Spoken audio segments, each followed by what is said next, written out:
crispy. Alright, what is good? So now we're going to have a look at the brand new line started up from DC Collectibles. The icons, the first figure up is Batman. Of course, you see the box right there. It says number 1. Of course, all the other figures in the wave. So, anticipated figures.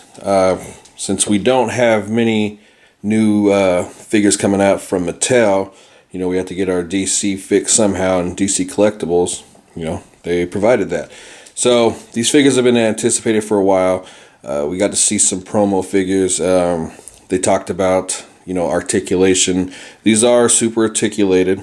There is some articulation missing at certain points, which we'll get into when we open up the figure. But the sculpting, of course, I mean, this is what DC Collectibles has been known for. What were they called back in the days?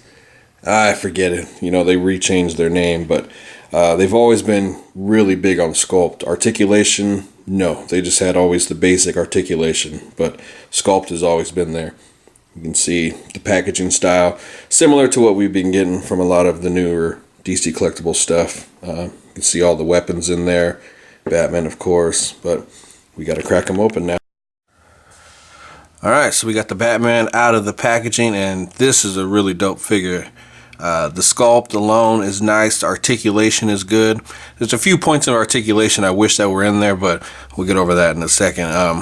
But other than that, I mean, yeah, this is a well done figure for their first attempt at really more than their standard articulation.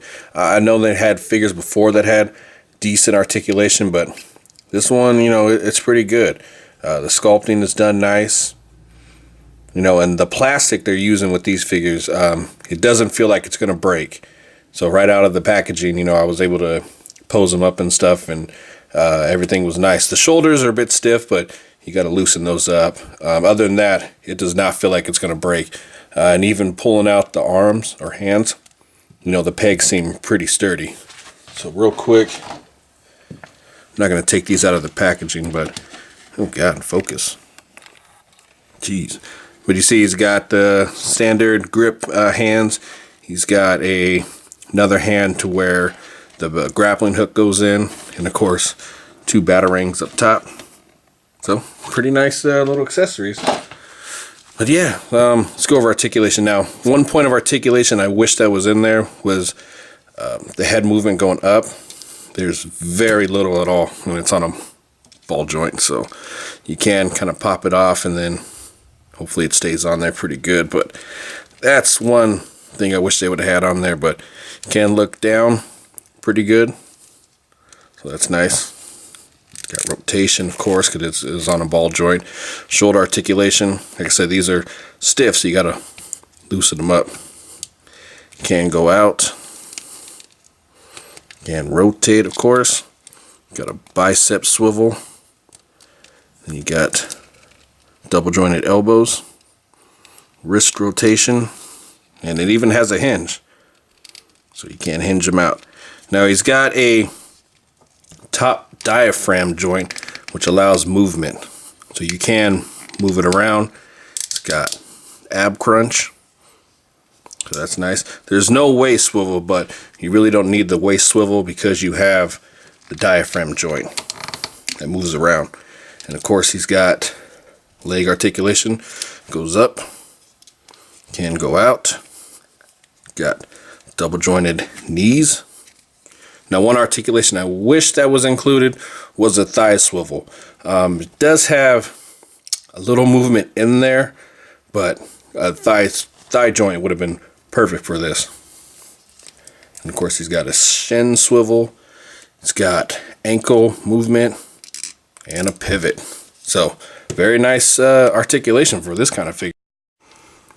Alright, let's do a quick size comparison. You can see the scaling, how it goes for DCUC and Marvel Legends. Now, a lot of people, they get mad when these companies don't have the same scale with each other. And I'll never understand that because it's its own line. The icons are meant for the icons line.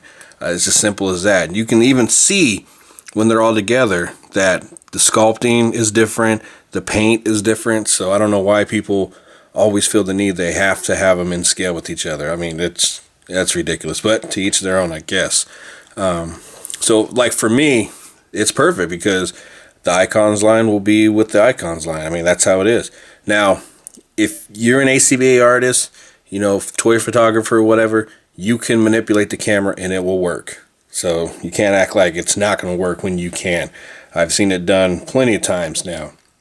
Now, with the Icons line, I would say the downside to this is they are going to run a little more in price. So you're looking around 20 to 30 range, depending on your comic shop, that's going to be the only way you're going to find these guys. They're not going to be at Toys R Us and all that stuff.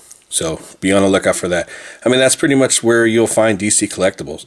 I mean, they have to be ordered in, so just be on the lookout for that. Other than that, I think it's a great line. So I'm definitely going to keep picking them up. DC Collectibles, like I said, they've really stepped up their game. So it's nice to see them out of their comfort zone. So I hope you guys can get them. Definitely look at Big Bad Toy Store. They got them all on order. All right, guys. Peace.